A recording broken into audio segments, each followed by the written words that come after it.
अध्याय 11 लकड़ी के यार्ड की सफाई। लकड़ी के यार्ड का कैंप सर्वनाश व्यापारी कैंप से ज्यादा दूर नहीं था। 15 मिनट बाद फैंग हेंग लकड़ी के यार्ड कैंप के बाहर पहुंच गया। वह एक झाड़ी के पीछे छिप गया और अंधेरे में निरीक्षण करने लगा। पहली नजर में उसने देखा कि सैकड़ों ज़ॉम्बीज ने लकड़ी के यार्ड कैंप को घेर रखा था।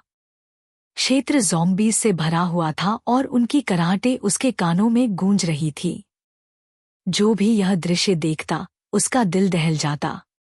फैंग हेंग को उम्मीद नहीं थी कि यहाँ इतने सारे ज़ॉम्बीज होंगे। उसने उत्तेजना से अपने हाथ रगड़े। एकदम सही। इससे मुझे विकास क्रिस्टल के टुकड़े इकट्ठा करने का मौका मिलेगा। फैंग हेंग ने हाथ हिलाया और उसके पीछे चल रहे 10 ज़ॉम्बीज तुरंत हरकत में आ गए। उन्होंने अपने हाथों में लकड़ी के भाले लिए हुए धीरे धीरे लकड़ी के यार्ड कैंप में प्रवेश किया। कैंप के ज़ॉम्बीज ने उन 10 आक्रमणकारियों को महसूस नहीं किया। वे सिर्फ मूर्खों की तरह खड़े थे। छी! फैंग हेंग के ज़ॉम्बी क्लोन ने अपना भाला उठाया और सामने वाले ज़ॉम्बी की पीठ में घूम दिया। जिस ज़ॉम्बी पर भाले से हमला हुआ उसने धीरे से अपनी गर्दन घुमाई और निर्विकार भाव से अपने ही साथी की ओर देखा। साधारण ज़ॉम्बीज को दर्द महसूस नहीं होता। उनकी दिमागी स्थिति केवल मांस खाने की बुनियादी इच्छा से भरी होती है। वे न सोचते हैं न समझते हैं कि दूसरा ज़ॉम्बी उन्हें अचानक क्यों मार रहा है। वे वैसे ही खड़े रहते हैं बिना हिले। लकड़ी के यार्ड कैंप के ये ज़ॉम्बीज भेड़ों की तरह थे जो कत्ल के लिए खड़े थे। वे चुपचाप खड़े रहे जबकि फैंग हेंग के ज़ॉम्बी क्लोन बार बार उन पर हमला करते रहे जब तक कि वे मर नहीं गए।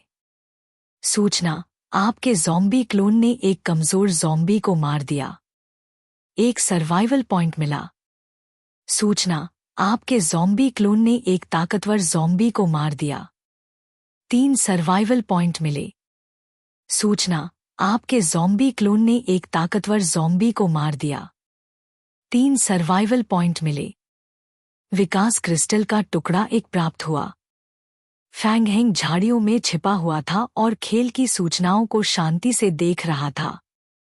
वह सोच रहा था, यह खेल कमाल का है।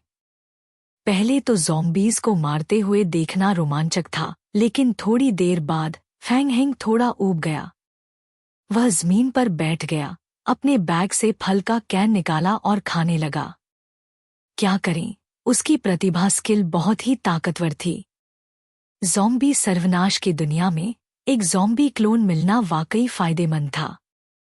बिना चोट खाए मॉन्स्टर्स को मारना, खासकर जब ज़ॉम्बी क्लोनों की संख्या तेजी से बढ़ रही थी, मारने की क्षमता भी तेजी से बढ़ गई थी। अगर यह कोई और सर्वनाश की दुनिया होती, जैसे कि बंजर भूमि सर्वनाश, तो धीमी चाल वाले ज़ॉम्बी क्लोन म्यूटेंट प्राणियों द्वारा काट दिए जाते। सूचना, आपने कैंप की सफाई पूरी कर ली है।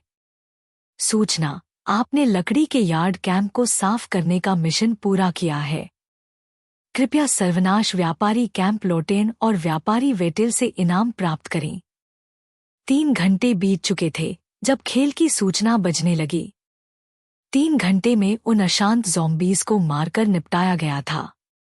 यह कल्पना की जा सकती है कि साधारण खिलाड़ियों को इस ज़ॉम्बी कैंप को साफ करने में कितना समय और मेहनत लगती। ज़ॉम्बी क्लोन एक एक करके कैंप से बाहर निकले और मारे गए ज़ॉम्बीज से गिरने वाले विकास क्रिस्टल के टुकड़े फैंग हेंग के सामने फेंक दिए। सूचना, आपने विकास क्रिस्टल के टुकड़े 47 प्राप्त किए हैं। फैंग हेंग खुश होकर बोला, मैं अमीर हो गया, मैं अमीर हो गया। उसने ज़मीन से चमकते हुए क्रिस्टल के टुकड़े उठाए और उन्हें अपने हाथ में कुचल दिया। धम! एक गहरी खून की धुंध उसके हाथ में फटी। फैंग हेंग ने महसूस किया कि एक कमजोर शक्ति उसके शरीर में प्रवेश कर रही थी। धम! धम! धम! खून की धुंध एक के बाद एक फटी। सूचना, आपके किरदार का लेवल 5 हो गया है। पीछे की मिट्टी हिलने लगी और 5 नए ज़ॉम्बी क्लोन उसकी टीम में शामिल हो गए।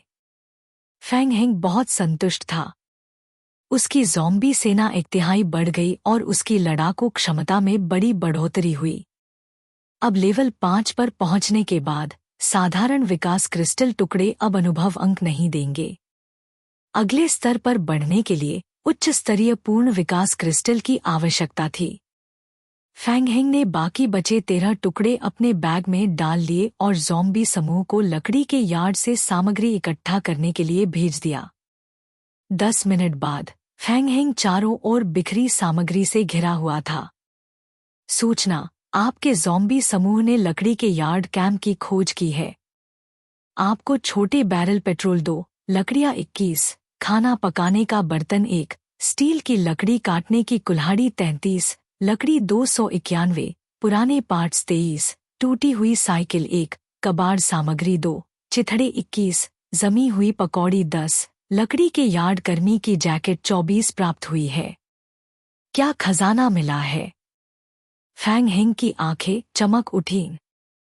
फैंग हेंग ने पाया कि उसे एक खजाना हाथ लग गया था, एक पहाड़ी साइकिल। यह जंगल के माहौल में उसकी खोज को तेजी से बढ़ाने वाला एक बेहतरीन साधन था। वास्तव में कई बार जंगल में पहाड़ी साइकिल एक सैन्य ट्रक से भी ज्यादा उपयोगी साबित हो सकती थी, क्योंकि इससे जंगल में लौटने का समय काफी कम हो जाता। इसके साथ ही उसे स्टील की लकड़ी काटने वाली कुल्हाड़ी भी मिली थी। अपना शरणस्थल बनाने के लिए उसे बड़ी मात्रा में लकड़ी की आवश्यकता थी। अब इस कुल्हाड़ी की मदद से उसके ज़ॉम्बी क्लोन और भी ज्यादा तेजी से लकड़ी काट सकते थे। फैंग हेंग उत्साहित होकर बोला, मैं वाकई अमीर हो गया हूं। उसे अब तैयार लकड़ी भी मिल गई थी, जिससे उसे खुद से लकड़ी काटने में लगने वाला समय बच गया। पेट्रोल भी उसके हाथ लग गया। यह भविष्य में बहुत काम आएगा, क्योंकि जनरेटर के लिए बिजली उत्पादन और वाहनों के लिए ईंधन की जरूरत हमेशा रहेगी। चाहे खेल के शुरुआती चरण में हो या बाद में, पेट्रोल एक अत्यधिक महत्वपूर्ण संसाधन है। और हाँ, जमी हुई पकौड़ी, वे बहुत स्वादिष्ट होने वाली थी। लेकिन उसे हैरानी हुई जब उसने देखा कि उसे कुछ कपड़े भी मिले थे। खेल में अधिकतर साधारण कपड़ों में कोई विशेष गुण नहीं होते थे, लेकिन उसने ध्यान दिया कि इन कपड़ों का विवरण अलग था। फैंग हेंग ने कपड़े का विवरण देखा। वस्तु, लकड़ी के यार्ड की जैकेट। विवरण, पहनने पर यह रक्षा को 1 पॉइंट से बढ़ा देती है। लकड़ी की जैकेट और लकड़ी की पैंट एक साथ पहनने पर लकड़ी काटने की दक्षता में 25% की अतिरिक्त वृद्धि होती है। एक रक्षा पॉइंट बुरा नहीं है, लेकिन यह सूट बहुत ही भद्दा है। फैंग हेंग ने थोड़ी देर सोचा, फिर ज़ॉम्बी क्लोन को बुलाया और उसे यह सूट पहनाया। काफी अच्छा, काफी अच्छा। इसे पहनकर भी यह अजीब नहीं लग रहा, उसने संतोष से कहा। हालांकि एक रक्षा पॉइंट ज़ॉम्बी के लिए कुछ खास नहीं था, लेकिन लकड़ी काटने की दक्षता में 25% की वृद्धि वही थी जो फैंग हेंग चाहता था। लकड़ी के यार्ड को साफ करने के बाद का लाभ शानदार था। फैंग हेंग ने जमीन पर पड़ी सामग्रियों को देखा और अब वह थोड़ा परेशान होने लगा। उसका बैग अब काफी छोटा लग रहा था और वह एक ही बार में सारी चीजें वापस नहीं ले जा सकता था। आधे घंटे में अंधेरा हो जाएगा, इसलिए शरणस्थल और लकड़ी के यार्ड के बीच आना जाना व्यावहारिक नहीं था। मजबूरी में फैंग हेंग ने कुछ कीमती खाने की सामग्री और कुल्हाड़ियां उठाईं, जबकि भारी लकड़ी और अन्य सामग्री वहीं छोड़ दी। बाकी सामग्री बर्बाद नहीं होनी चाहिए। रात के बाद वह ज़ॉम्बीज़ को धीरे धीरे सामग्रियां शरणस्थल में वापस ले जाने देगा। फैंग हेंग ने अपना बैग पूरी तरह भर लिया और अपनी साइकिल पर सवार होकर सर्वनाश व्यापारी कैंप की ओर बढ़ चला ताकि मिशन पूरा करने की रिपोर्ट कर सके।